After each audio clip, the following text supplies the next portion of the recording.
Cette jeune femme a empoisonné et tué son nouveau mari et ses 6 enfants. Voici ce qu'il s'est passé.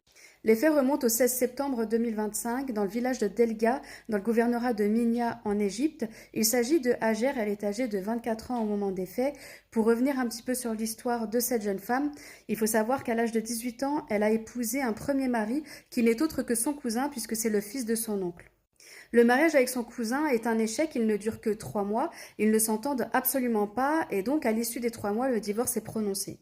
3 ans plus tard, elle fait la rencontre d'un nouvel homme, il s'appelle Nasser. Nasser est fraîchement divorcé, il est père de 6 enfants. Ça ne pose aucun problème à Hajer. Hajer, elle accepte la situation et elle accepte donc d'épouser cet homme Nasser. Nasser s'installe donc dans une nouvelle maison avec sa nouvelle femme et donc ses 6 enfants. Donc les premiers mois, voire même les premières années, ça se passe plutôt bien. Hajer s'entend à la fois avec son mari et avec ses beaux-enfants. Apparemment, les beaux-enfants ont aussi accepté assez rapidement leur belle-mère, hein. Il n'y a pas eu de tension particulière. Ils étaient, enfin voilà, il la trouvait sympa, il la tolérait quoi. Pour eux, c'était la nouvelle femme de leur père, ils la respectaient, donc ça se passait plutôt bien dans l'ensemble. Voilà, c'était plutôt cordial. Assez vite, Hajer tombe enceinte et donc l'année d'après, elle accouche d'une première fille. Donc voilà, ça a grandi la famille. Les beaux-enfants sont très contents de leur nouvelle petite sœur. Vraiment, c'est la joie, le bonheur dans la famille. Tout le monde est ravi. Si les beaux-enfants ont accepté facilement la belle-mère, ce n'était pas le cas du côté de la mère du mari, donc la belle-mère de Hajer, qui, elle, n'a jamais vraiment accepté ce nouveau mariage. Bien au contraire, elle ne voulait pas du divorce, elle voulait que son fils reste avec la première femme.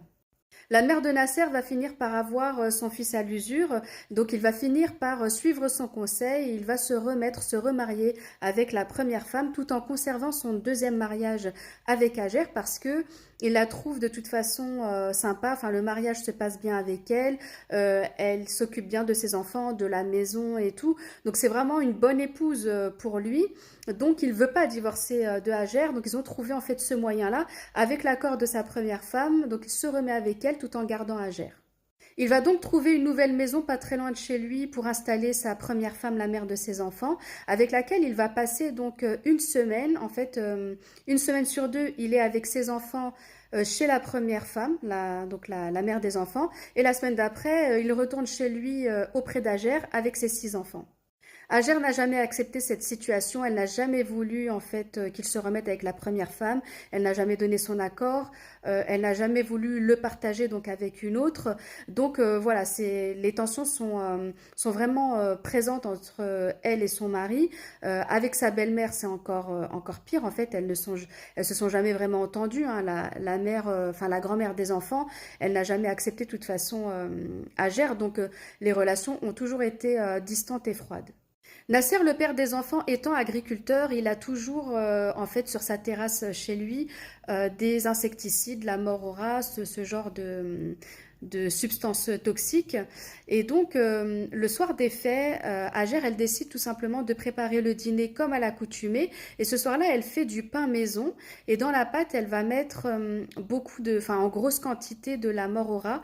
Et donc, elle va faire cuire ce pain et elle va le proposer pour le dîner. Le soir venu, Nasser rentre du travail, il est épuisé, fatigué de sa journée, donc il prend sa douche et ensuite il s'installe, il se met à table pour le dîner ainsi que ses 6 enfants. Quelques minutes après le dîner, Nasser et ses 6 enfants vont commencer à se sentir pas très bien. Ils vont commencer à avoir des douleurs abdominales, des crampes abdominales. Certains vont même perdre connaissance.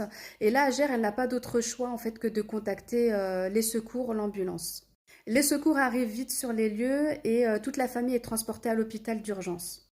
Le personnel hospitalier va vraiment fournir tous ses efforts pour essayer de sauver les enfants et le père de famille. Malheureusement, les enfants vont décéder les uns après les autres.